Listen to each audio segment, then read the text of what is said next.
Welcome, ladies and gentlemen, to another edition of the Hockey Happy Hour. We are live from the BMW of Atlantic City Studios here in Mount Ephraim, New Jersey, and we are brought to you by the Scanzano Sports Center. They are located at 5 Carnegie Plaza in Cherry Hill, New Jersey. You can give them a call at 856-889-3434 or visit them on the web at www.scanzanosports.com. That is right, folks. I am Matt Sassuti along with Rob, the Broken One, Povia, and the Darkwing, Brian Daly, behind the board today. That I am. I'm here, though. Yes. We are all here. We're all a big old happy family, right? Yeah, something like that. Yeah, big old something happy like that. Dysfunctional family. Oh, those are the best ones. You show me a family that's not functional or is functional, I'll shake your hand. It could be worse. It could be a lot worse. Let's just say that. But as we have been talking about for most of the offseason has been who has come and who has gone. For all the people out there who have seen guys like Michael Del Zotto and other players that really, quite frankly, we don't need anymore, and certain other players we wish would go away, all I have to say is I think this shirt says it all. Thank you, fuck you, bye. And now we get into the team we have today, the roster and the situation that we have.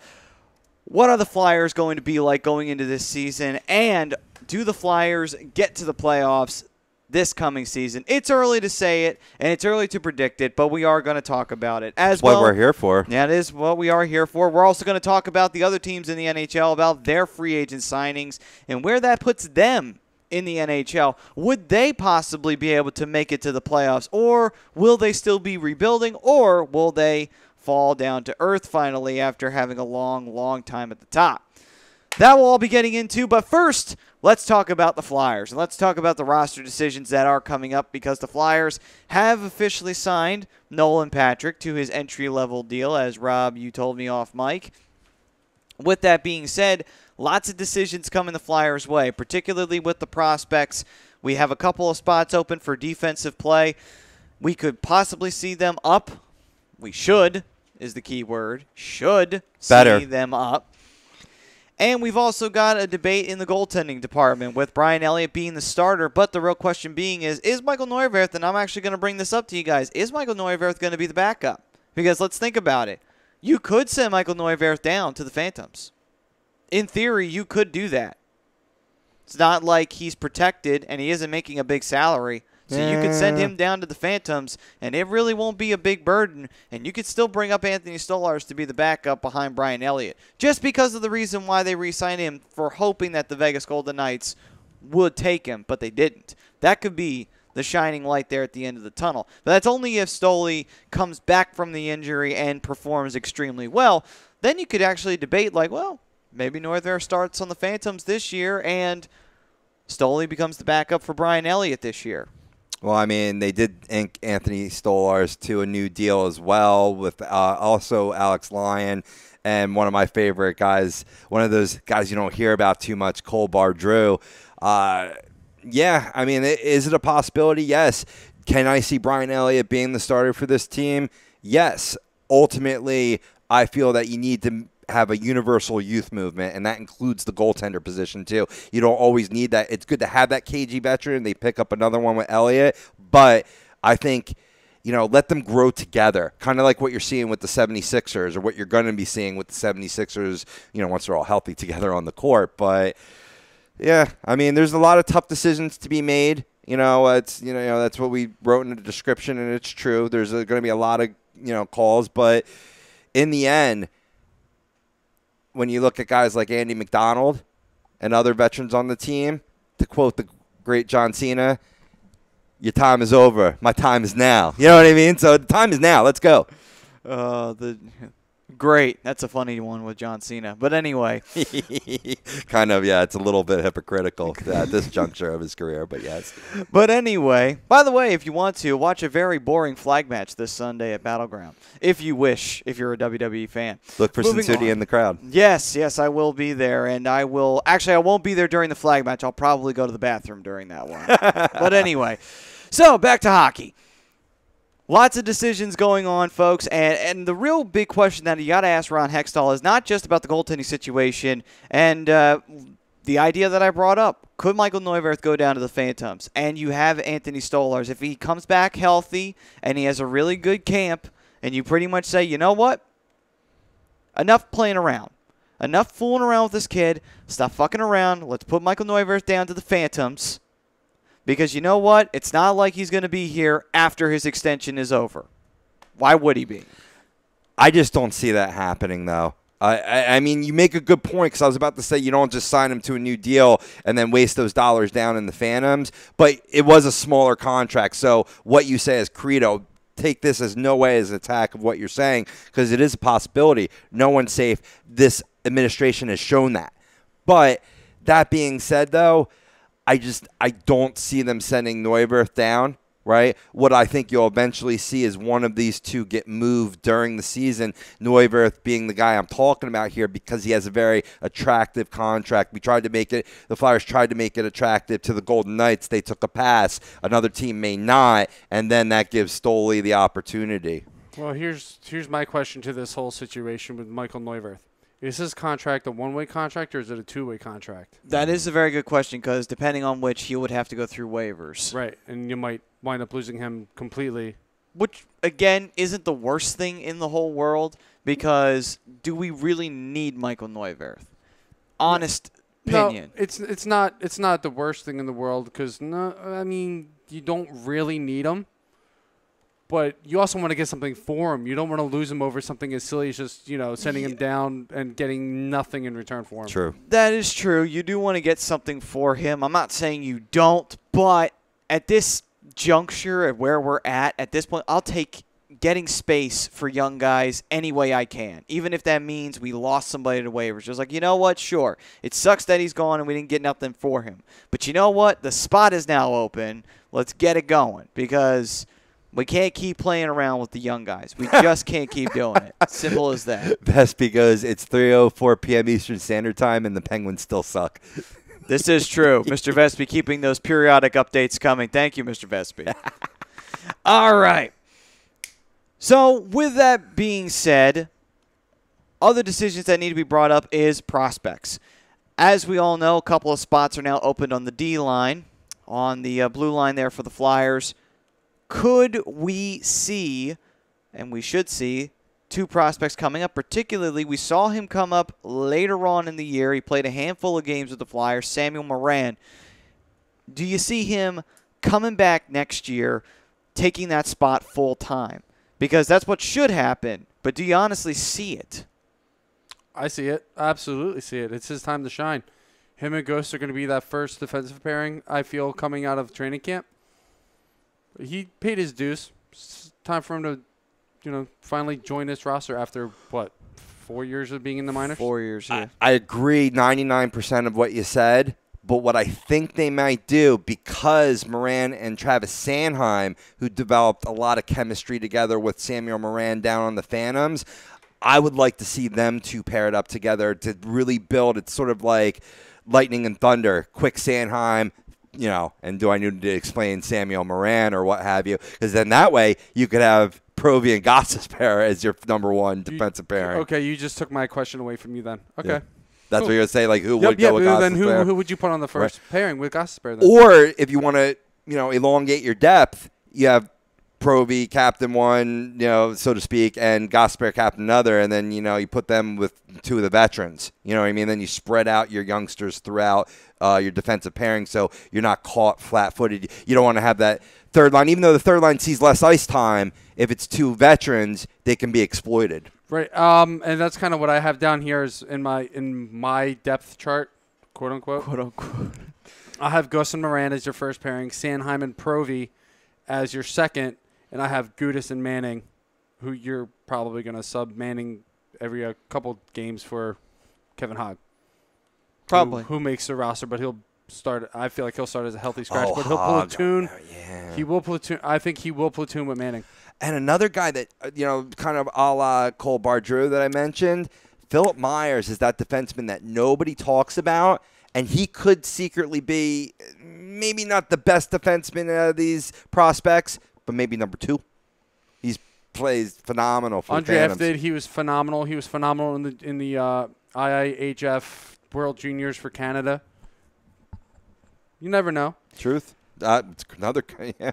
One of the things, though, that you guys are talking about is it all has a common theme. Young prospects finally up on the Flyers and finally making a statement and finally making their stake in Philadelphia.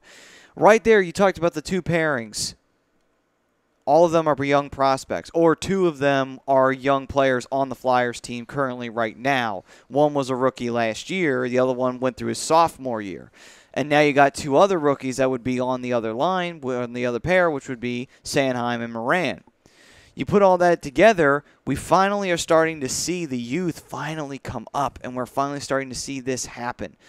Progress is finally being made. And not only is it being made on the blue line, it's also being made in the forward area, whereas not only did Travis Konechny come onto the team, we also now have Mike Vecchione, who we have re-signed as well. And we have other youthful players like Cole Bardreau, like you were talking about, who hasn't been talked about as much, mostly because of his injury, which he hopefully will recover from real soon. And then he can pick his game back up and get back onto the team. Point being, though, is that we have the youth there, and it's getting there. We just need to keep working forward. So now I ask you guys this. Moving forward, because we also end up getting Nolan Patrick, who's a forward. From this point forward, do we go and start drafting offensive players? Or after we get a lot of the really bad contracts off of us, like the Andy McDonald and the Matt Reeds and all of that, and we kick them to the curb and drag them kicking and screaming to the airport, do we go out and find solid forward players to play with the young players we have now in forward position, along with Giroux, Voracek, and Simmons? Or do we go and draft forwards from here on out, instead of drafting D-men who we have a lot of? You know, now I see what you're asking there, because I was going to say, well, they already started that process this season with the Braden Shen deal, moving up and grabbing Morgan Frost, then coming back and getting Ratcliffe after that. Two very talented forwards that have, you know, maybe not the elite level of Nolan Patrick, but have a lot of promise. To answer your question, if these young kids take this team and keep them competitive in the playoff hunt, then I say you absolutely can start looking for some. I don't want to avoid the word veterans, because this team needs to stay away from veterans, but maybe guys that have been in the league for like 4 to 6 seasons. You know, good quality guys, supplemental guys that I think can round out your bottom 6, because I think maybe not right off the bat, but this team's going to start to look very set in their top 6. I kind of see them doing that already, especially with this past draft. They have the depth in defense. There's no doubt about that one. They have some really good potential prospects at forward already. You have Pascal Labarge down there, Wade Allen, Morgan Frost, Nolan Patrick, just to name a few.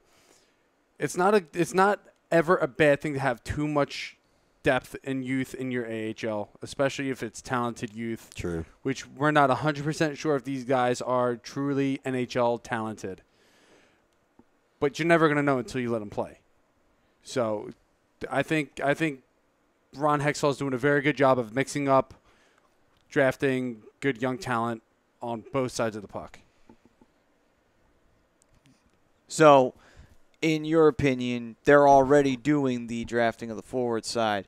Yeah. So would you, after contracts come up, would you like to see them go out and get role players for forward position to work with the young and the youth players that we have, along with the veterans that have been here for a while with Simmons, Voracek, and Giroux? One or two. One or two? One or two, just like Rob said, to fill out that bottom 6, unless there's a really, really good player out there that is willing to, you know, maybe take a little bit of a pay cut, which is highly unlikely, or, you know, is looking for an opportunity to be a leader somewhere. I think this Flyers team would be a perfect fit for bringing in a top 6 leader, not necessarily a role player in the bottom 6, but a top 6 leader, which is something the Flyers, I strongly feel the Flyers don't have. Matt Duchene.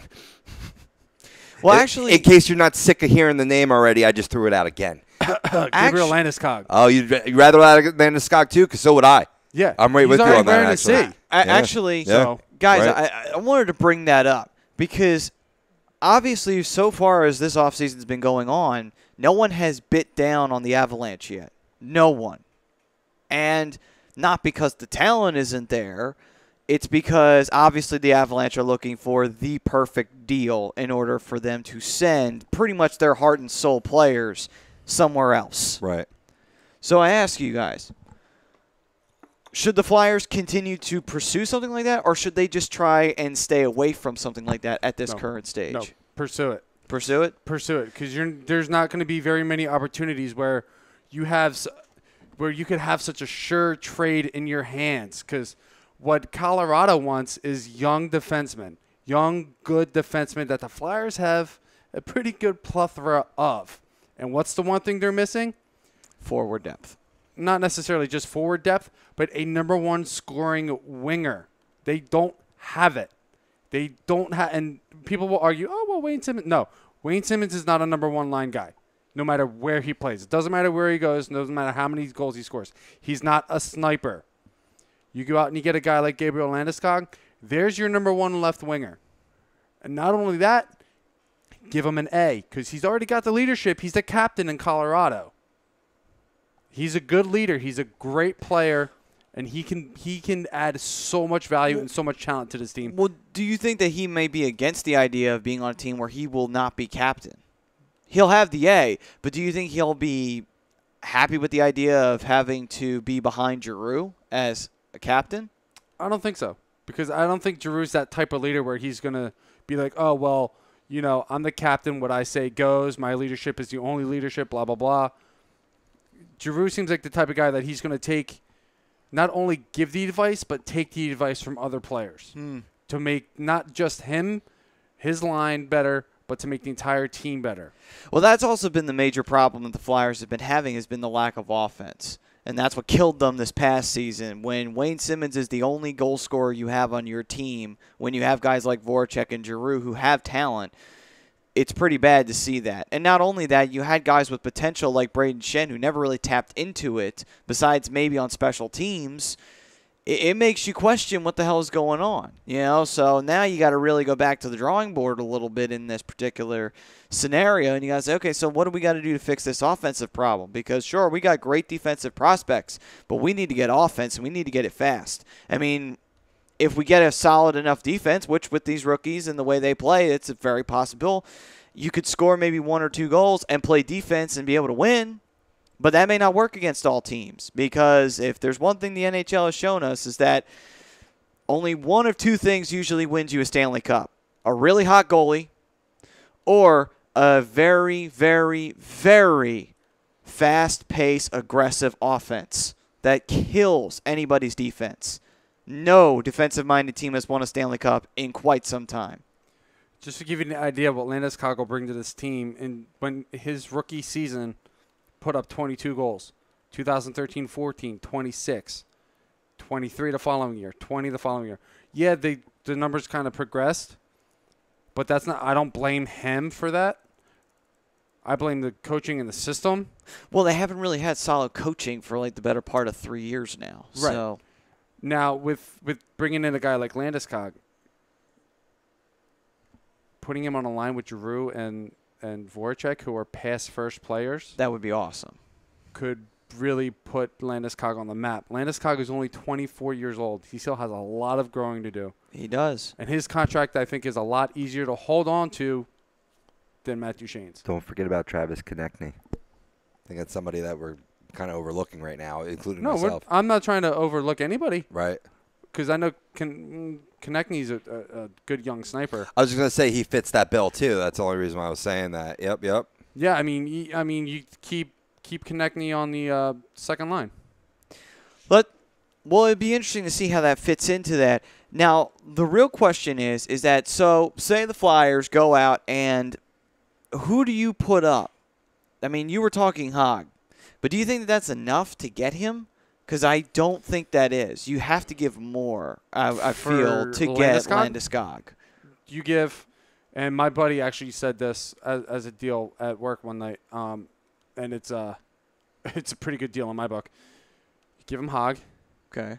You give him Andy McDonald. if they would want Andy him. McDonald is just a throw-in. Yeah, I know. Just He's just for a the throw cap in just to space. get him the hell out of Philly. Not even necessarily just the hell out of Philly, just to get the cap space free. True. And who was the other one that he said? Just give me a second. Well, while Brian ponders that, currently we do have a poll going on for all those out there who want to get in and be interactive here on A2DRadio.com and the Hockey Happy Hour. We do have the YouTube chat that is up if you wish to send us any comments and thoughts like Mr. Vespi did. Also, if you want to vote on our poll, we have it up on Facebook and Twitter. Feel free to let us know. The active one is on Twitter, and it is, which Philadelphia Flyers prospect do you want to make the team? And the choices are Nolan Patrick, Travis Sanheim, Samuel Moran, or someone else. It could be anybody else that we are not highlighting here. All the above. The key question, or the key aspect of this question, is not who will, who do you want? Key difference there. All of the above. Maybe it was Philip Meyer. I'm thinking. Could be. Send Could three be. young defensemen.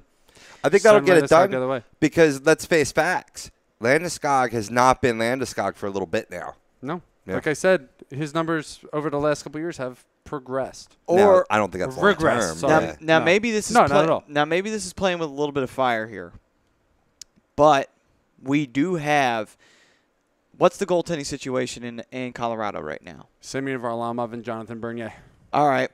A little tougher than I thought. But Pretty set. we do have a lot of young goalie prospects. I'm not talking about Carter Hart. I'm not talking about any one of them. No, he's going to be the future. But we have guys like Felix Sandstrom, and we have other goalies that we did draft. Possible guys who can be on the other side of a gap. Alex Lyon. Yeah, that's another guy too. Point being, maybe even you throw in him just to say, hey, I know you got Varlamov and Bernier, but they're vets. And not only that, Varlamov got hurt this year. How long until he could get possibly hurt again? Not only that, Jonathan Bernier is a solid goalie, but how long is he going to be able to be a solid goalie? We have young goalie prospects. We got one right here who's really good. You take him too, and you give us Landeskog. It's only giving up one goalie prospect. It's only giving up one. We don't have to give up a lot, and we're only giving up one. Do you think that that's a bad idea? I don't necessarily think it's a bad idea, but I don't think it's a need that Colorado is trying to address at the moment in time. I got it, but, it's an idea of you could propose that idea to them. Say, hey, listen, right now I know you're just trying to rebuild in general. But you know what? Eventually you're going to have to address your goaltending situation. Because, yes, Varlamov is still not old, but at some point he will be. And Jonathan Bernier is not old at this point, but he will be too. At some point you're going to have to say, we need to find another goalie. We could give you one right now. And then you can also talk about trading away a guy like Jonathan Bernier if he turns out to be really good. And that may get you something back in return. So the temptation could be there. And this is the rationale to a lot of people who are scratching their heads. Why? You just drafted so many goaltenders the year before and you draft another one this year? Yes, trade material. A lot of drafting is not because you particularly see that player on your team long term. You want to build up a strength and then capitalize on that strength in a trade to fulfill a weakness. Right, and that's kind of where I think Philadelphia is the perfect trade partner for Colorado right now, is because of the defensive depth and the youngness of this roster. And I don't even think I used the word right, but that's fine. I don't care. Of the Youth, roster. the youth of the roster. These bucks of youth. Another good trade partner could be Anaheim, but I don't see Anaheim going with that because of Anaheim's cap issues as well. Anaheim doesn't, not necessarily cap issues, but they have a lot of guys that are already on long-term contracts that are $5 million or more. Yeah. So, Watch him go to the Penguins. I hear Matthew Shane going to the That's Penguins. what I say to that. It's perfect. But anyway, Best of. there's a lot of debate going on about what the Flyers will do come this time period. There is still a lot of offseason left. It hasn't gone anywhere, and we still got a long time before we're ready to pack this one up and head on into training camp time for the regular season. Rob, what were you going to say? Inversely, too, and you brought up the poll, Vespi goes in Sanheim. That's where I'm at, too, is that's who I want to really see make this squad really quickly because I know we got to pay some bills. But there was an interview during developmental, or I'm not sure if it was developmental camp or he was just working out, right? And they asked him, do you think you'll make this team? And he goes, I better at this point.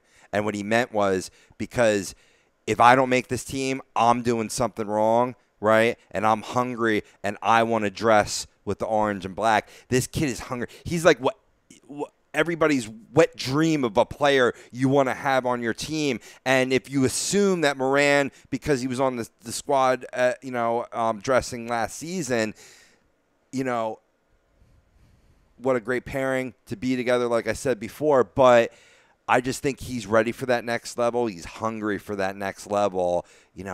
Maximize on that shit. He just needs to make sure that once he gets to this level and he gets that taste, he doesn't lose that hunger. He doesn't get full, as it were. Agreed. That is a danger. That is a danger you got to think about when you talk about young players. But we'll talk about more about the Flyers and their roster decisions on the other side as well. We will be getting into the rest of the NHL and talk about their free agent signings and where this puts them as well as the Flyers next year in the NHL. Does it place them in the playoffs, or do they sit on the outside looking in still? We'll find out on the other side. But first, I want to talk to you about Liberty Event Rentals. They're located at 2154 East Cambria Street in Philadelphia, PA. You can give them a call, 267-314-7368. They got tables, chairs, tents, linens, anything for your party or event needs. What was it, Labor Day that's coming up, right, Brian? All right, so Labor Day is coming up. If you want to do a little bit of a party for that, they're the people to call. And you can also reach them online at www.libertyeventreynolds.com. This is the Hockey Happy Hour on A2DRadio.com. Do not go anywhere, folks. We have just begun, and we'll be right back after this.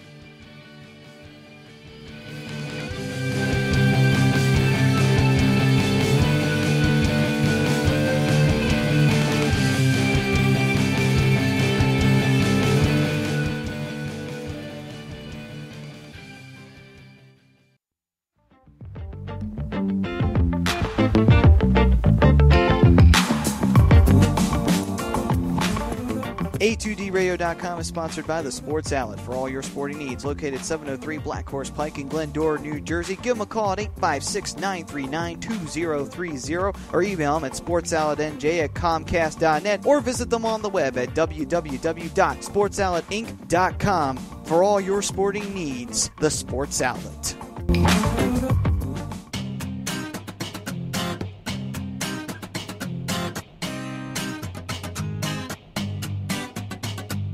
A2DRadio.com is proudly sponsored by Gibson Mayer LLC Certified Public Accountants. Gibson Mayer, located in Yardley, PA, is a leading accounting and business consulting firm with a proven track record of handling critical issues with expertise across many different industries, including construction, distribution, hospitality, manufacturing, real estate, service trades, merchandising, professional services, and professional athletes. Give them a call at 215-369-3300. That's 215-369-3300. Your initial consultation is always free, and if you tell them that Tom and Mike from AM and the PM sent you, you'll receive 15% off all income tax services completed by February 15th.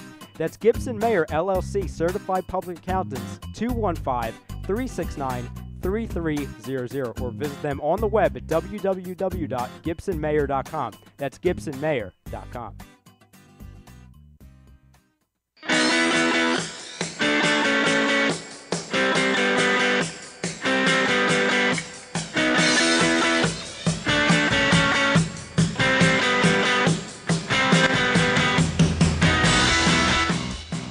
Do you need to get Want your skills in shape? Then contact the Scanzano Sports Center, located at 5 Carnegie Plaza in Cherry Hill, New Jersey. You can give them a call at 856-889-3434 or visit them on the web at www.scanzanosports.com. John Scanzano offers individual, semi-private, and team training lessons in hitting, pitching, catching, outfield, along with turf rentals. The Scanzano Sports Center is equipped with a 31,000 square foot indoor facility, 4 batting cages, and a 4,000 square foot strengthening and conditioning room. So what are you waiting for? Contact the Scanzano Sports Center today.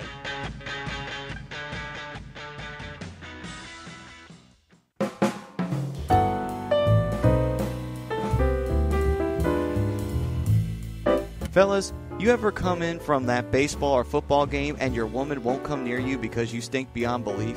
Then you need Soap Stash. You should never settle for a generic hygiene product that only covers up the stench. Treat your skin with the best nutrients. Feel clean with the only soap you'll need. The highest grade carrier oils are ingrained in all of their products, which are 100% natural and terrific for your skin. No sulfates, parabens, or phthalates, and synthetic fragrance free. Contact Soap Stash for your sample package and give your woman what she deserves. You can contact Soap Stash at 844-890-3197 or visit them on the web at soapstash.com or Facebook at Soapstash LLC. Once again, their number is 844-890-3197. Soap Stash, the new soap standard.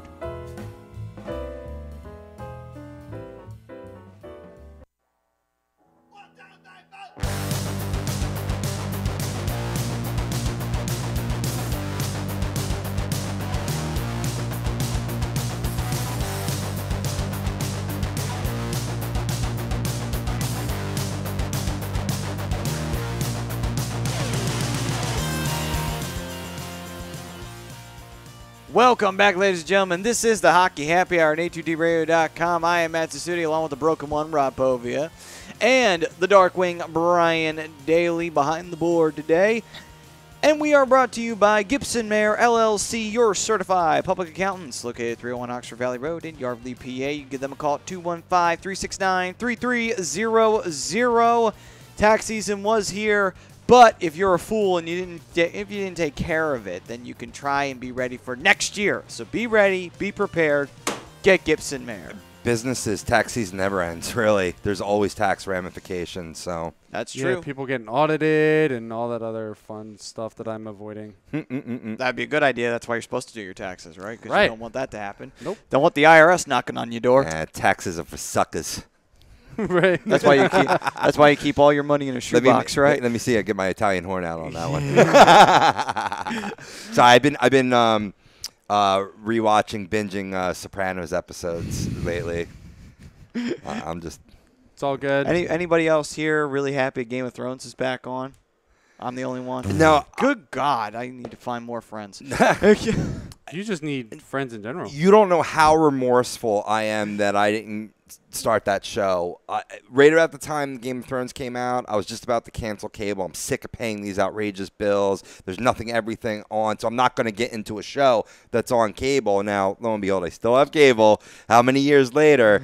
And I'm just kicking myself in because it just everything I hear sounds like it's just a phenomenal show. And now, like I said, I've heard all these things that have happened in it, and I'm not going to say in case you haven't watched it, but it's like it kind of ruins it for me now. But I've been told that, no, despite whatever you heard, whatever spoilers, it's still worthwhile to watch. Only because there's so many key moments in the show that it's just, and there's so many characters that even the few things and the little tidbits you heard really don't take everything away. Just a small part of it, like not a whole lot. I heard about Jon Snow, though.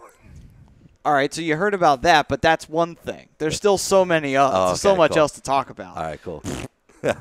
You really just are not a fan of that show. I don't like it. Nope. Why not? I just never got into it. It's too. Bleh No, you know me. what it is? It's because you and me can't agree on shit. That's what it is. Anyway. We agree on some stuff. Very rarely. Like Eric Lindros deserving to be in the Hall of Fame. But No, anyway, that's a different story. I never said he didn't deserve it. I said he just didn't deserve it at that time. Yes, agree to disagree on that one. But we won't get into that debate anymore. We will avoid that can of worms, and we'll get right in to Around the League. Rob, more than relieved right now. Good. His prayers have been answered. All right.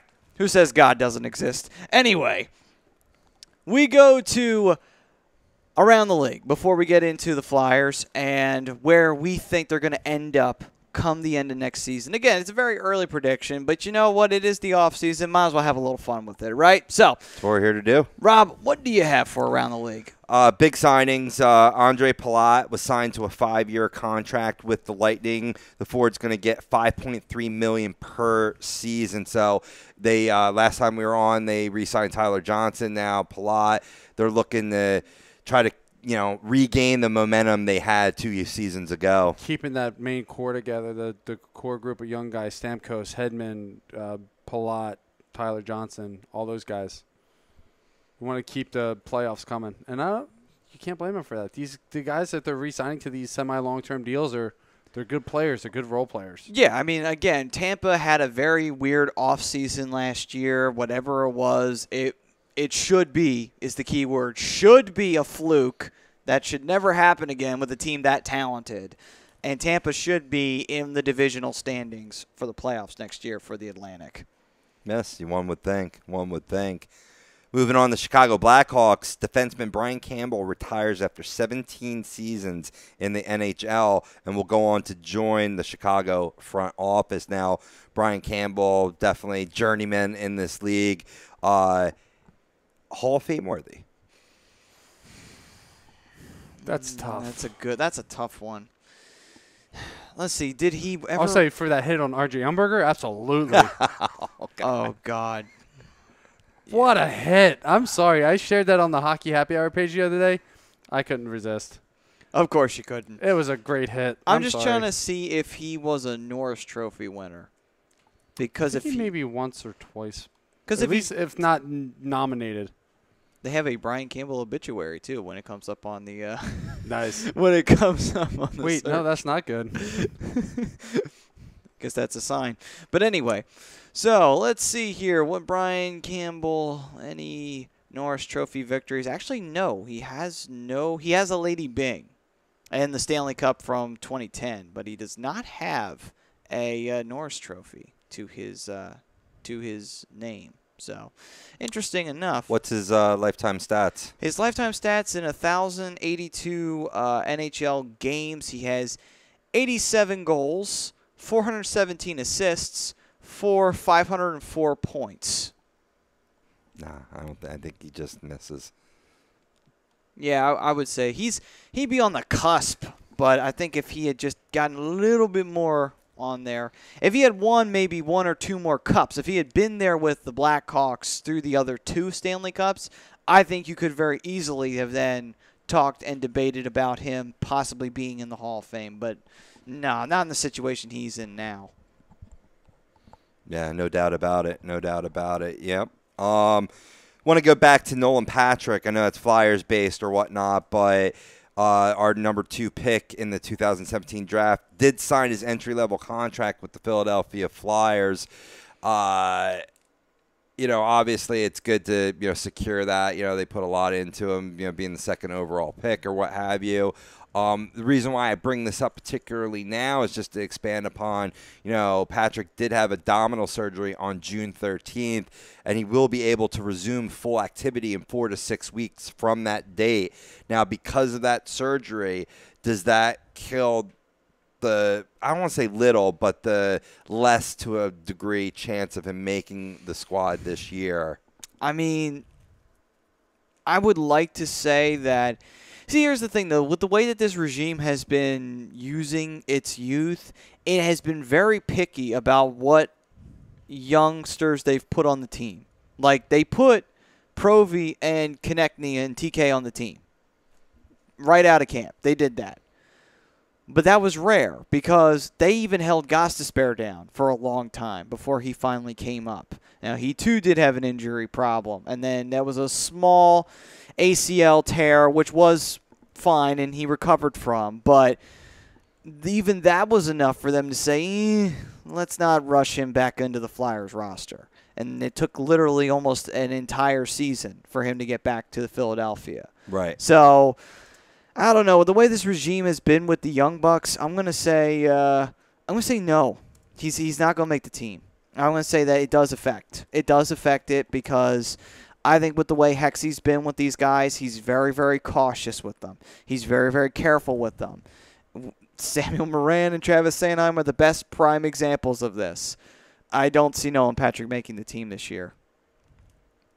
Yeah, no, I have to agree with you. I mean, we did put him in the poll because the question is, who do you want to? And do I want him to make the squad? Yes, because right away that's going to take so much heat off Claude Giroux when he's playing on this team. Well, let's think about something real quick.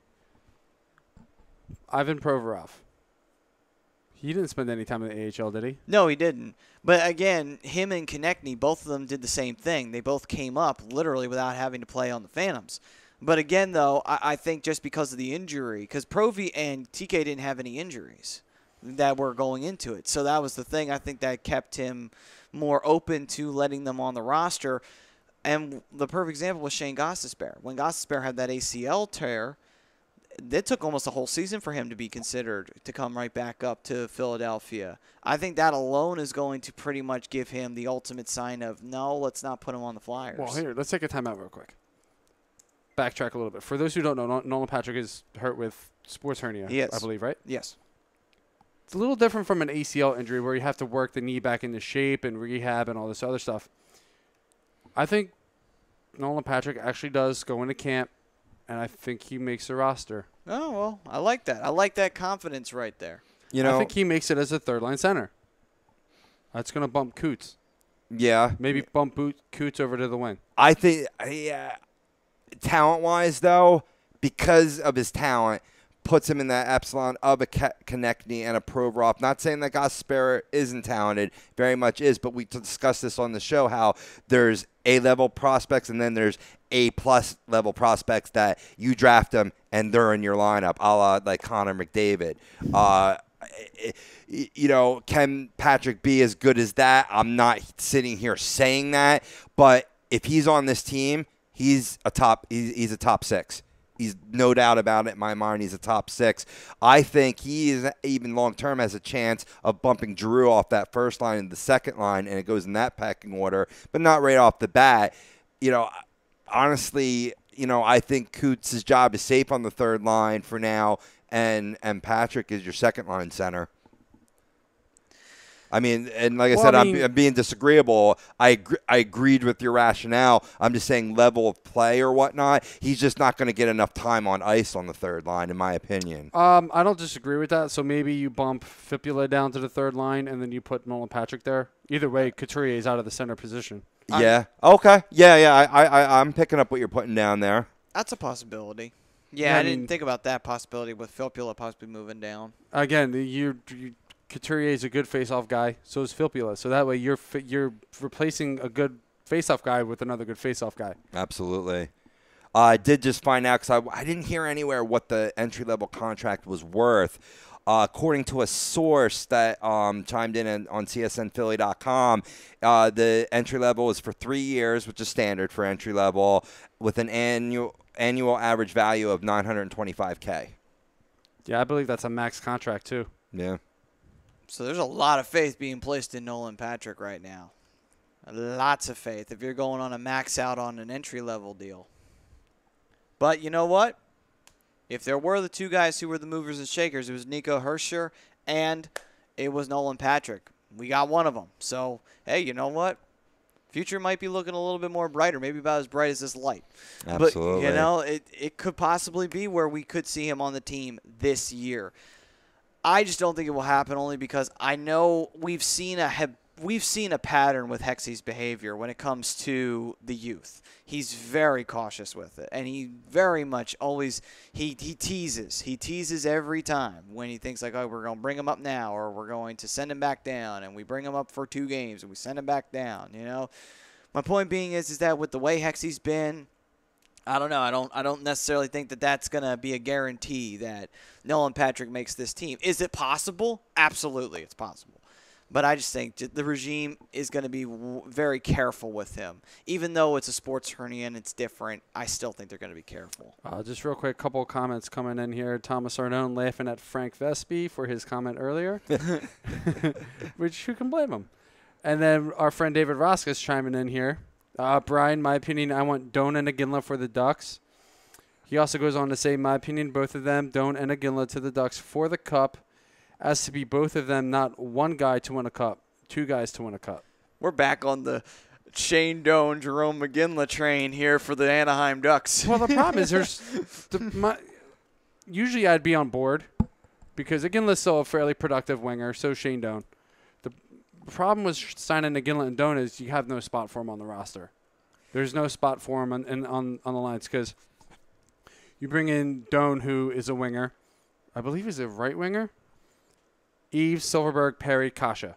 Those are your right wingers. Left wing, you have Raquel, Cogs, Richie, and probably Cordelis, who's going to make the roster out of camp. And there's really no spot for a guy like Jerome McGinley or Shane Doan. These guys have put in their time in the AHL for the Ducks. It's time to let these guys play, see what they can actually do. Right. Kasha had a pretty decent season. Cordelis, in his minimal time, has been fairly effective. And, you just signed Eves to a 3-year contract. You're obviously going to put him on the first line.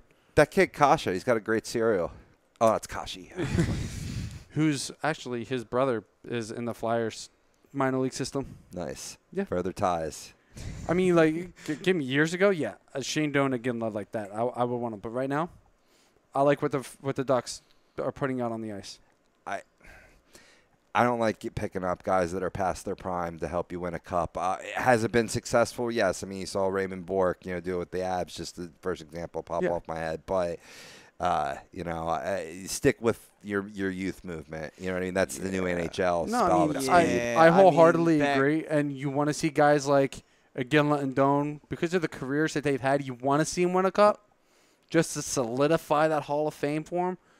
But they're Hall of Famers already. Well, I mean, we also got to think about the era, too, about stacking the deck. With no salary cap, you could get away with it. And not only that, too, you also, back then, the game was different. It wasn't as fast as it is now. And not only that, too, how you got to look at the team that the veteran's going to. Like Rob brought up Ray Bourque.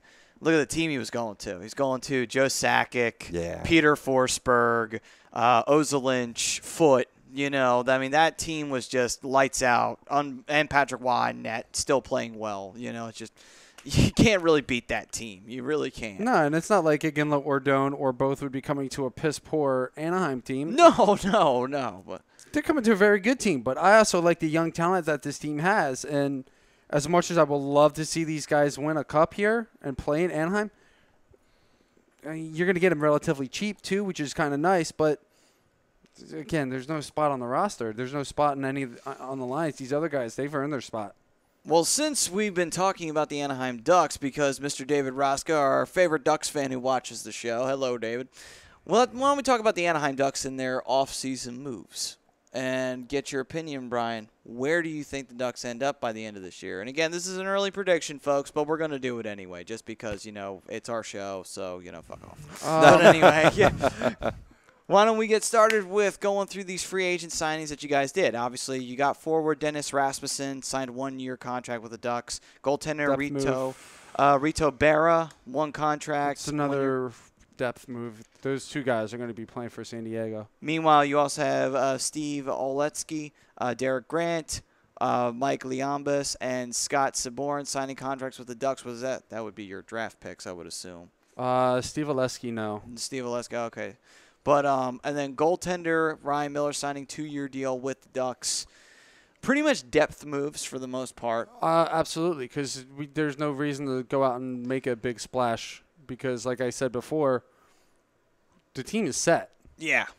They went deeper last year than I even expected.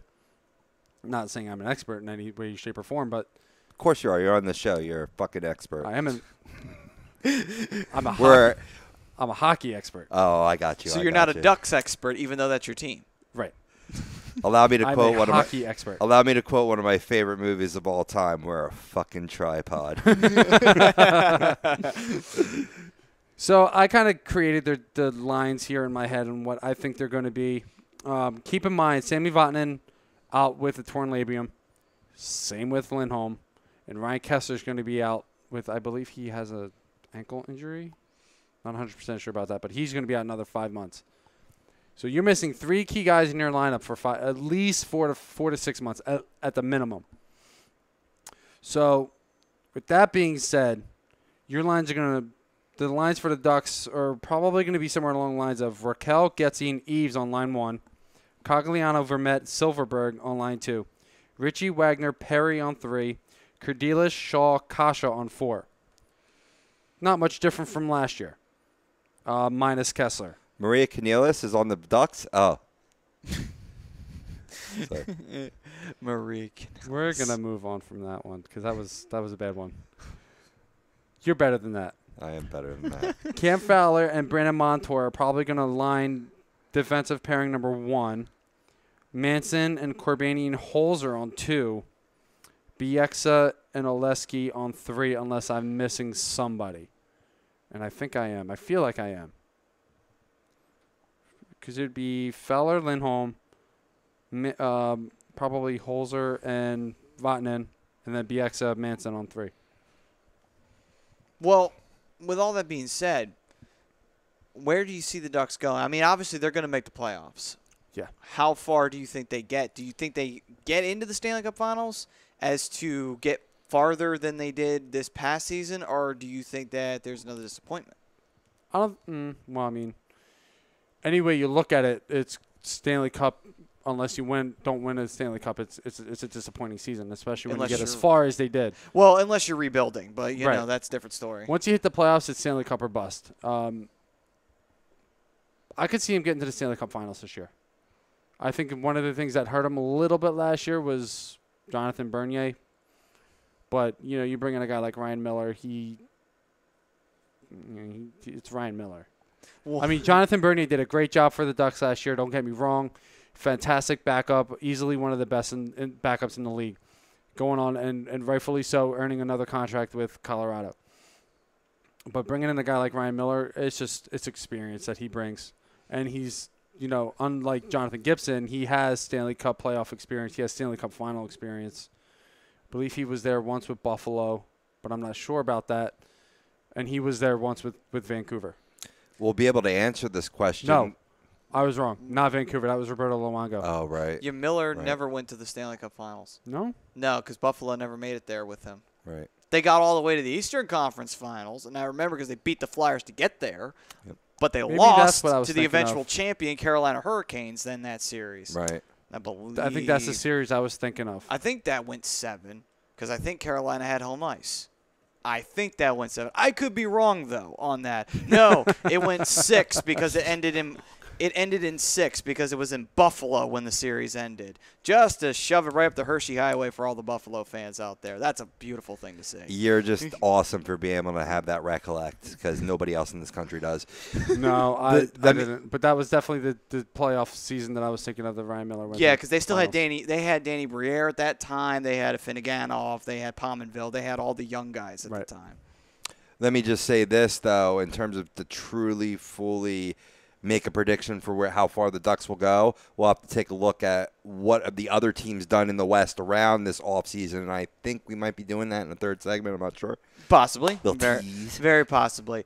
But with that being said, we will head to a break. When we come back, we will talk about the Flyers and where we think they will end up, and then we'll get into the other teams in the NHL and see where we think they will end up, depending on what they've been doing with their free agents and what they've been doing this offseason and with the team they currently have now. That's on the other side. But first, I want to talk to you guys about the Sports Outlet. They are for all your sporting needs, and they're located at 703 Black Horse Pike in Glendora, New Jersey. You can give them a call at 856-939-2030. You can email them at sportsoutletnj@comcast.net or visit them on the web at www.sportsoutletinc.com. This is the Hockey Happy Hour on A2DRadio.com. Do not go anywhere, folks. We'll be right back after this.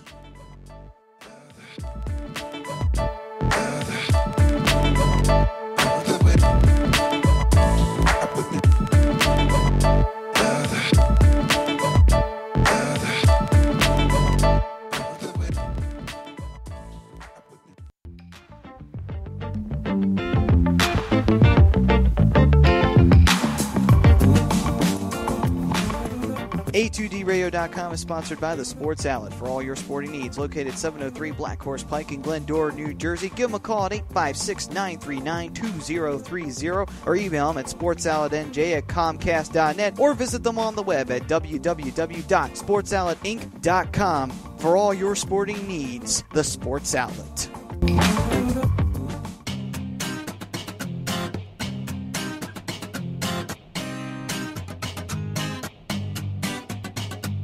A2DRadio.com is proudly sponsored by Gibson Mayer LLC Certified Public Accountants. Gibson Mayer, located in Yardley, PA, is a leading accounting and business consulting firm with a proven track record of handling critical issues with expertise across many different industries, including construction, distribution, hospitality, manufacturing, real estate, service trades, merchandising, professional services, and professional athletes. Give them a call at 215-369-3300.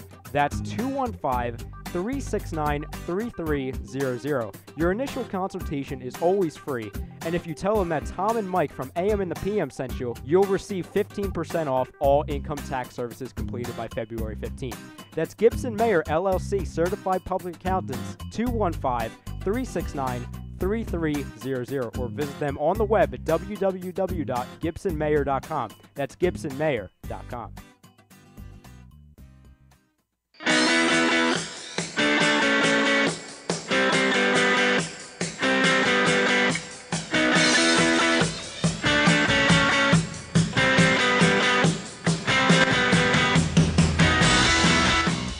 Hey, do you need to get your skills in shape? Then contact the Scanzano Sports Center, located at 5 Carnegie Plaza in Cherry Hill, New Jersey. You can give them a call at 856-889-3434 or visit them on the web at www.scanzanosports.com. John Scanzano offers individual, semi-private, and team training lessons in hitting, pitching, catching, outfield, along with turf rentals. The Scanzano Sports Center is equipped with a 31,000 square foot indoor facility, 4 batting cages, and a 4,000 square foot strengthening and conditioning room. So what are you waiting for? Contact the Scanzano Sports Center today.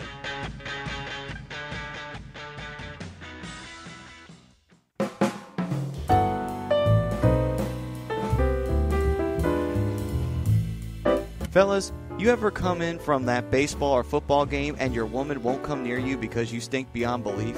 Then you need Soap Stash. You should never settle for a generic hygiene product that only covers up the stench. Treat your skin with the best nutrients. Feel clean with the only soap you'll need. The highest grade carrier oils are ingrained in all of their products, which are 100% natural and terrific for your skin. No sulfates, parabens, or phthalates, and synthetic fragrance free. Contact Soap Stash for your sample package and give your woman what she deserves. You can contact Soap Stash at 844-890-3197 or visit them on the web at soapstash.com or Facebook at Soapstash LLC. Once again, their number is 844-890-3197. Soap Stash, the new soap standard.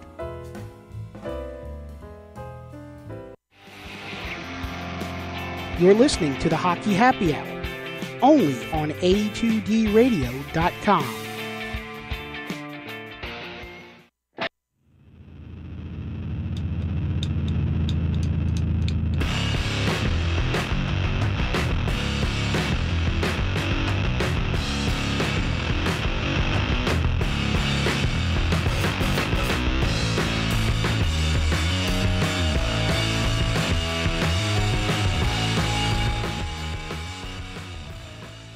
Welcome back, ladies and gentlemen, to the Hockey Happy Hour. We are live from the BMW of Atlantic City Studios here in Mount Ephraim, New Jersey. And speaking of which, have you ever wanted the ultimate driving experience? Well, then go to BMW of Atlantic City. They're easy to get 2 minutes off of exit 37 of the Parkway, located at 6037 Black Horse Pike in Egg Harbor Township, New Jersey. You can give them a call at 609-568-9200, and they are online at www.bmwofatlanticcity.com. All right, so we were talking about the Flyers and their roster moves.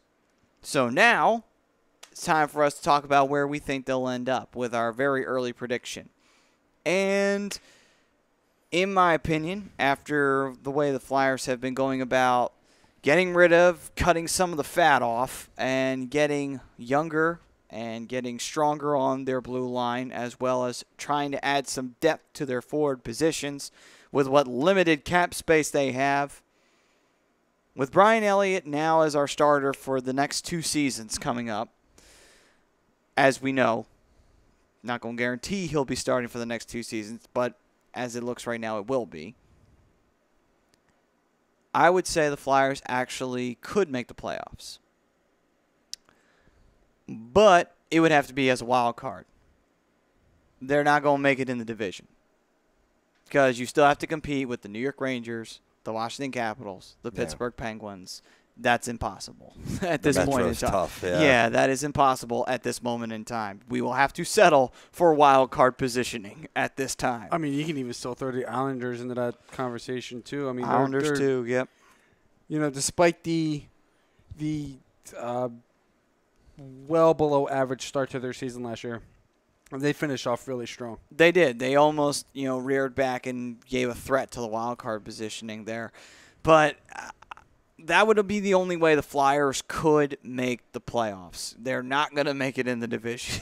No, they're absolutely not. I wholeheartedly agree with you. The team is in a good spot right now. The future is bright for the Flyers, but at the moment, right now, I think they just missed, but they're in the wild card chase. Rob, what are you thinking? It's tough to know which way it's going to go, depending on the veteran usage and their level of play. But they've definitely cleaned up their roster from last year. Definitely have cleaned it up. Definitely have addressed some holes. Certainly re-signing as well as draft. I say that, yeah, because even the slop that they put out last year, and they still were in it, even though it wasn't, a realistic shot, they were still in it leading up till the end of the season. I think they're a solid wild card team, and it won't be anything more than that for all the reasons you said, Maddie. I do think that players like Konechny and Provorov take the next step, and they're going to need to take the next step if this team has a shot to make the wild card, and I think they do. I think Konechny is just a fabulous talent. I think they definitely have a shot at making the wild card, but I think just some of the other teams around them is, they're a little bit better than the Flyers are at this moment in time. Well, 2 of those teams that could be in contention for this wild card looking, towards the Atlantic are the Detroit Red Wings and the Florida Panthers. Both teams that missed the playoffs last year, and according to the Red Wings upper brass, they believe that the pieces are in place for a return to the postseason. I don't know if you guys agree or disagree with that. I don't necessarily disagree with it. They added a couple good pieces. They added Trevor Daley on defense, which helps. That was one of their weak points last year. I still think they need to solve a major issue, and that is their goaltending situation. Yeah, I mean, see, here's the weird part. The Red Wings are kind of in the same boat as the Flyers. They're not bad, but they're not great. And the Red Wings unfortunately found that out firsthand by missing the playoffs last year. Yeah. I literally, you could look at those 2 teams and split them down the middle. You could barely tell the difference. They have their good players, and then they have their not so good players. And what type of level of player are you going to get from their superstar Dylan Larkin? Are you going to get the promise, or are you going to get the disappointment that you saw last season? That's quite conditional on their postseason aspirations. The Florida Panthers believe that, they're an off-season, or with the off-season makeover that they're currently having, that this is going to send them back to the playoffs. I couldn't disagree with that anymore. I do not like what the Florida Panthers are doing. I still do. I still think that they're going to be another team that's competitive in the wild card. You sign a Radim Verbata. Yeah, you lose. Who did they lose? They lost Marchessault to the Vegas Golden Knights. Marchessault, yeah, but you still have Andrew Barkov, Bustad. You still have Huberdeau, McKenzie. The defense is, their defense is still okay. Jason Demers is good. Ekblad is their leader. You still have a Keith Yandel, and you still have a decent goalie in Roberto Luongo. I could totally see them being a playoff team. I think they'll get there. They'll definitely be in the hunt.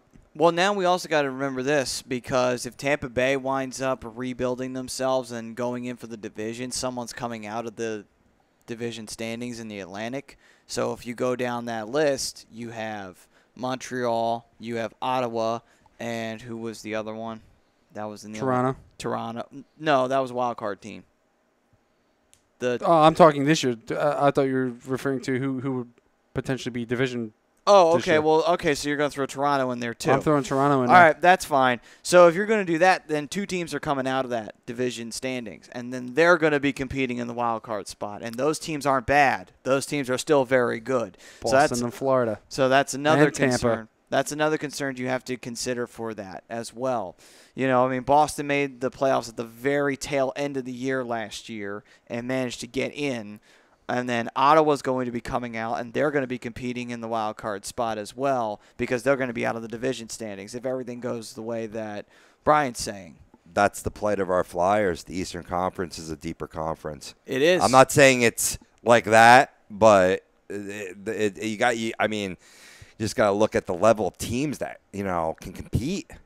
It's just now, especially in the Eastern Conference, it's tough because every team is getting better. Right. Every team is improving every year with young talent or making the right free agent splash at the right time. It's fun to watch, especially come playoff time towards the end of the season because Right. it's who wants it more, who's going to raise their level, and I think the Florida Panthers could be one of those teams. The Flyers could be one of those teams. Tampa Bay Lightning could be one of those teams. I think Boston's on their way down. Right. Yeah. Ottawa could be one of those teams. Even focusing or honing in on the Metropolitan Division, look at the Rangers. They're retooling a lot of their lineup. Who's to say that's going to work and that they maintain their status in the division? We don't know that. I mean, they lost Eric Stepan in the offseason, too. Correct. Then you look at the Columbus Blue Jackets. I do not like their offseason so far. I think they're a team that's going to be on the way down. As high as I was on them during the season last year, that could be a team that falls out of the ranks. And then we'll get to the Pittsburgh Penguins, the defending standing back-to-back Stanley Cup champions. They did prove that they could game up and win the Cup for, first team since the Detroit Red Wings in back-to-back scenarios. But now this is the 3rd year. You got to expect some sort of hangover in terms of just, fatigue for playing 2 full postseasons in a row. Well, now the weird part is that a lot of their key players are not there no more. Chris Kunitz is gone. Trevor Daley is left. There's a lot of guys that they lost. Who Nick else? Bonino. Nick Bonino's gone. A lot of guys left. So it's not really like you have the same dominant core you had. Right. You still have really good players on that team. And guys to step in those roles, too, like a Connor Sheary or a Brian Russ, too. Yeah, but unfortunately, you also didn't really replace them either. Yeah, that's the other issue. So well, because they have the depth on their lineup, but who replaces them? Right. Nobody. That's what I'm saying. Gotcha. They didn't go out and replace the bodies that they lost. Yeah. Right. Not only that, too, but think about this. What if Pittsburgh goes in next year, and what if Chris Letang gets hurt again? What do you mean, what if? It will happen. It's a yearly event. My point being is that defensive problems keep hampering them because of the fact that their defensive leader is usually MIA every single time. Right. That is not good. Sure, the Penguins have been able to bank on their offense for the better part of 3 years now when Chris Letang's gotten hurt. How long is it going to be until when you lose Chris Letang, your defense is in trouble and you can't hold on? And sure, you got Matt Murray in the back, but Matt Murray's still human. Right. He may look like a machine out there, but he can still be scored on. Teams have found a way to do it. He bleeds. He is a man. No. Hey, I mean, look at how they were hurt during this postseason on the blue line, and they put pieces together. They got Mark Streit. They're good. I thought he was a free agent. Probably is free agent. Well, now he is, I think. But it doesn't matter. The thing that I like about the Pittsburgh Penguins organization is they know how to not necessarily replace players, but they know how to plug and play really well, and they showed that in this past offseason. They lost Patrick Hornquist for a little while to an injury. Lost Letang for the entire playoffs. They can plug and play really well. They have a really good system in place with head coach Mike Sullivan. Yeah, it all starts with Sully. He's a phenomenal coach. It chagrins me to say it, but it's true. Don't mind giving credit where credit's due. If this was a team he hated, he would never give them any credit. If this was like the Los Angeles Kings or the San Jose Sharks. Hold up. I give credit where credit is due, no matter what. Whether I hate the team or not. I hate Crosby, but I give him his due credit. He really is one of the best in the world. Do you really hate Crosby? No, not really. I'm debating. Yeah, I was going to say, come on now. You don't hate Crosby. If you really hated Crosby, you wouldn't give him a cent's worth of credit in the whole world because he's a piece of shit. But that's a different story. He's a piece of shit that can play hockey, though. So he's still a piece of shit. Doesn't change nothing. According to my brother Nero over here, Mike Sullivan is an obsolete mule. Yes. Yes. But anyway. Incorrect. But my opinion, though, of where the Flyers are going to end up, I hate to say that the Flyers would miss, but I think they would. And the only reason why, and it's going to come down to the wire, as it always does with the wild card.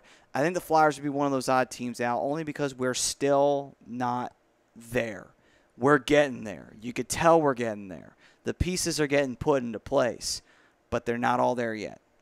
And to bank on Brian Elliott getting us to the postseason, it's possible. But who's to say he doesn't have another first-round flop like he did this past year with Calgary? And we go up against an even tougher team that you got to face in the first round. But, and I'll give a but because I gave my opinion, but I'm not saying I disagree with your guys' opinion that they just missed because they're rebuilding. You know what I mean? It's a process.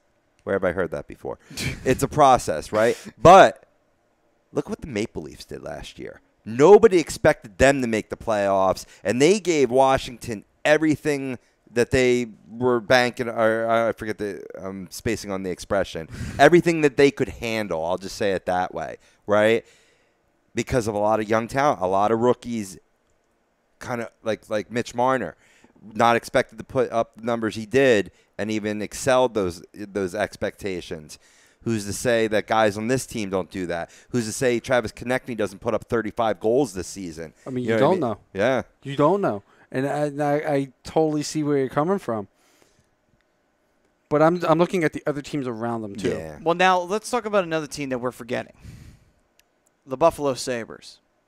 And I bring this up because this is actually a very good team when you look at them. They got a really great defense. Along with that, they have Jack Eichel, right, and they're putting pieces around him. Right. I got to ask, do you think that the Buffalo Sabres could finally start pushing forward to be competitive in the wild card spot this year? Because they weren't last year, but they could be this year. They got rid of Dan Bylsma. No. No? And I think getting rid of Dan Bylsma may hurt them in the long run.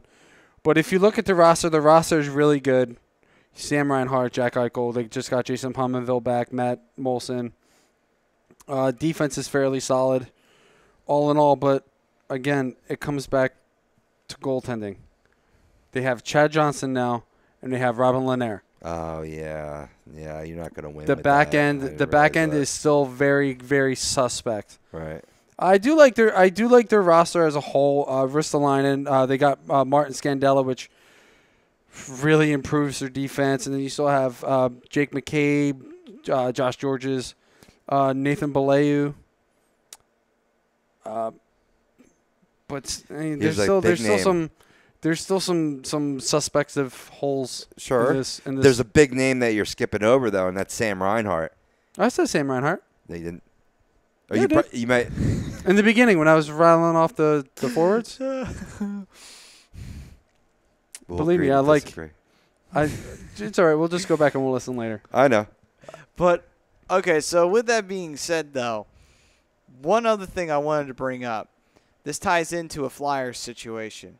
What if, and this is an interesting what-if scenario, what if the Flyers traded with Buffalo for forward depth? Who's the forward depth? The forward depth that the Flyers would go after would be players. Hold on. Let me go grab their roster real fast because I thought I had it and it disappeared on me. Right when I was going to make a point, too, and it just decided to run away from me. Haha. Stop laughing. Like all the women I talk to. Don't worry, it's all the women I talk to, too. So don't feel too bad. Yeah, I'm not saying I feel bad. It makes my life possible.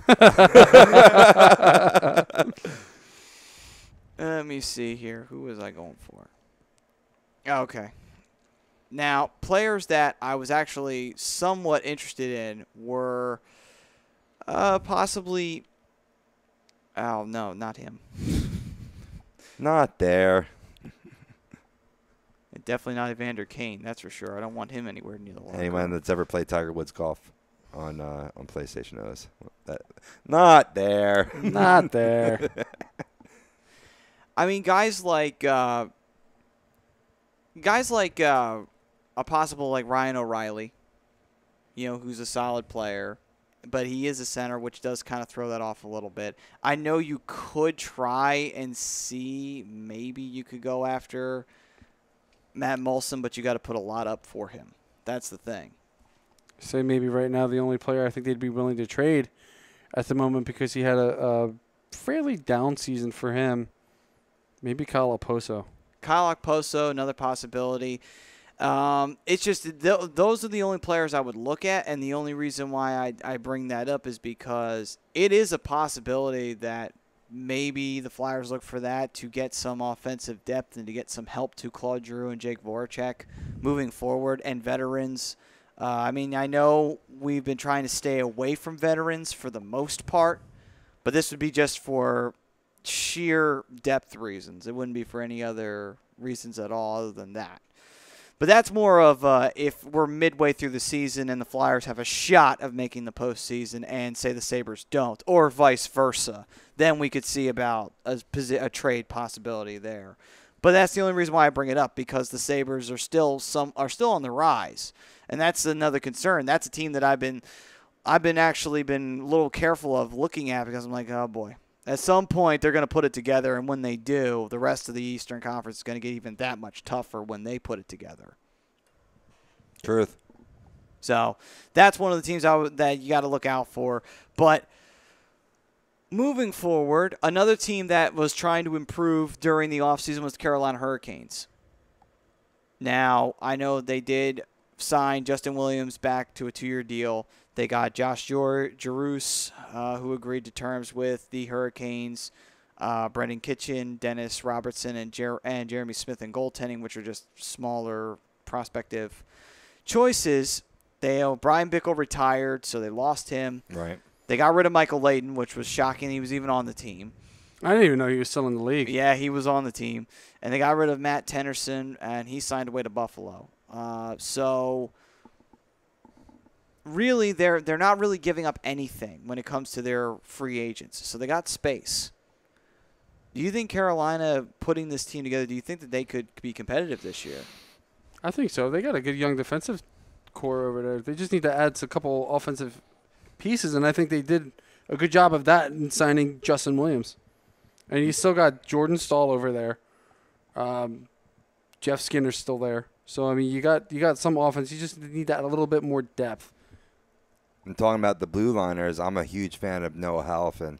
He's going to be a star in this league. Not even Noah Halifin is. You still forget about Justin Falk and I'm blanking on the dude's name. They just re-signed to a 7-year deal.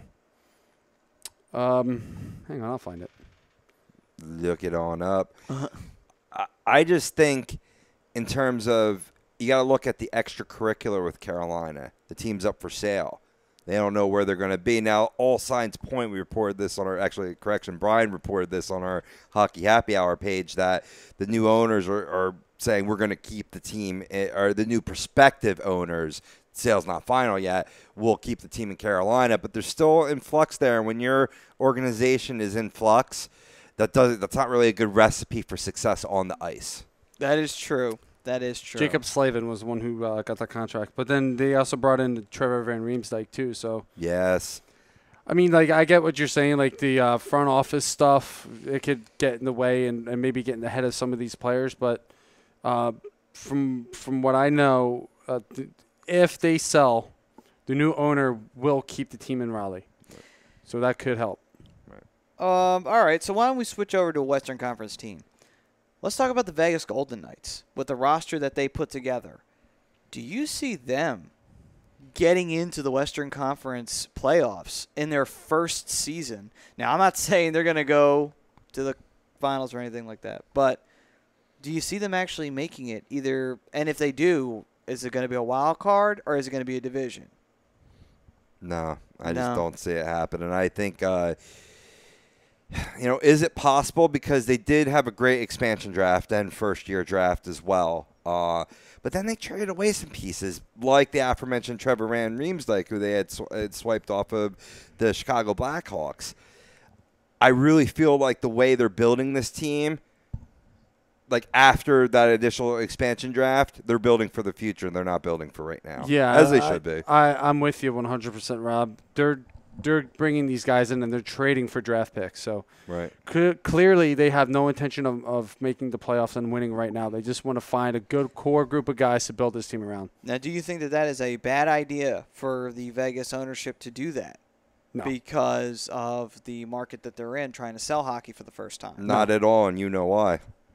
Do you know where they are in season ticket sales right now? Oh, I know they're sold out. They're number 6 in the league in season ticket sales, and there are people that have already bought season tickets for the next 10 years. Yeah. So these guys these fans over there are willing to take the long ride, if need be, for good competitive hockey. I mean, I'm not trying to cast too much of a doubt on it, but I'm going to say, it's initial buzz. Yeah. That's something that we got to take into account. There's that initial buzz. This is a brand new team in the NHL. This is a new sport. This is the first time that there's a pro team in Vegas. So, I mean, I think that's what a lot of it is, personally, for me. I don't know. I don't really like the idea of if you're a team in a very non-traditional market, you're in a very, very exotic location in Vegas. Like the Coyotes, you have the risk of no one giving a shit. And the Coyotes, right from the start, no one's giving a shit about them. Well, there's a good selection of people that for the next 10 years are going to give a shit. That's not a buzz. That's a commitment. Well, as much as I kind of do agree with you, the Arizona Coyotes have never put a good product out on the ice. Maybe one, maybe 2, 3 seasons. Correct. And they've always been a losing But that is club. another thing that we have to bring up here is that with the team choosing not to win now and choosing to build for the future, sure, the fans have committed for their season tickets. But that's those fans. How do you get the other fans? How do you get the people who are not already invested into the Golden Knights? You have no superstars. Right. No one's interested in when there's no superstar. Well, that's what I was going to say to your point and supporting your point, right? I think this team, the way it's structured right now, has a chance for setting the all-time low in points in NHL history, right? And you start losing despite all this, initial fanfare, even the people you got are going to go away. And, it is a touristy town as is. So for their sake, I hope that they're not building too far for the future to where they're ignoring now to be at least semi-competitive. I think they'll be semi-competitive. Yeah. I think they're going to go out there and they're going to put a decent product out on the ice. Well, on account of goaltending, yeah. Yeah, I mean, not even just goaltending. You have James Neal, you have Marshall Salt now, you have that's really about it. But I think they're going to be a decent team. And also keep in mind, there's a lot of families that go out to Vegas that are always like, well, what can we do? How can we pass a span of a couple hours? Let's go cool off at a hockey game. It's hot as balls out here. Right, yeah, exactly. Yeah. And I think that's where they're going to get a lot of revenue from the tourists that go out there and be like, oh, you know what? We're out here. Let's go to a hockey game. It's right there. Right. I mean, that's an added element that, unlike the Coyotes, they don't have that advantage. Right. But, again, though, to me, you got to have a good product out there on the ice. I mean, you could be anywhere in the world. You could be in Canada, but if the team sucks, no one gives a shit. Yeah. Did anyone really give a shit about the Quebec Nordiques when they first came into the league? No, they stunk. No one gave a shit about them. It wasn't until the mid-'80s when they got good and they got the Stastny brothers that everyone started like, oh, okay, the Quebec team's finally arrived, and then everybody hated Montreal after that, but that's a different story. The Canadians won't sell out their building if they suck. Because the Canadians fans know they're worth more, but that's their decision. They think they're above everybody else. But anyway, that's a different story. Point is, if you don't have a good product, you're not going to sell. I mean, do the Eagles sell out games all the time when they suck? We haven't seen them suck as bad as they could in recent years, but there wasn't. But there's a possibility that they may not sell out if they're really, really bad. Oh, they'll sell out, but the seats will be littered with Giants, Cowboys, and Redskins fans instead of Eagles fans. So you get my point. Yeah. So it wouldn't resale, baby. Yeah. It wouldn't be a very good product, right, to begin with if you have only enemy jerseys out there watching the team. It's like, well, you can't even build a decent home fan base because your product sucks and no one wants to watch.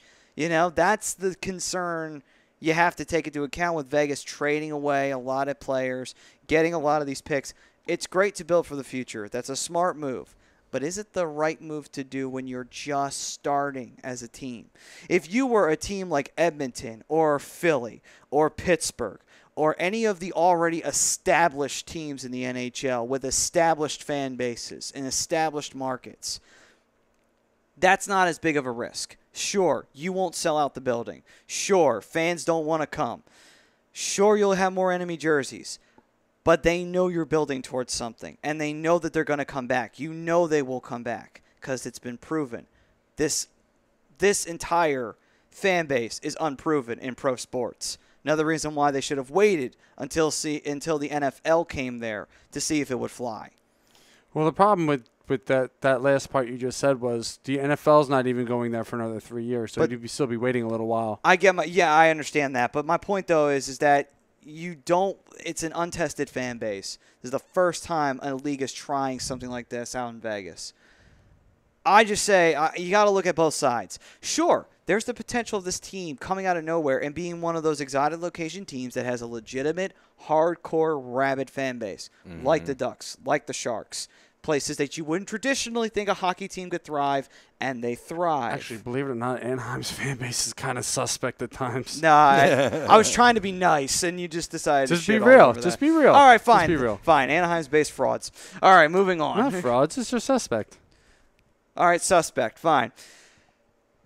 But think about it also. You go to Dallas, suspect. No one really gives a shit down in Dallas. Do the Very Stars, suspect. I'll be the first one to admit that. Do the Stars even exist in Dallas sports? No, only the Cowboys do. Let's just be completely honest here. I don't even think the Mavericks exist out there. No. It's only the Cowboys.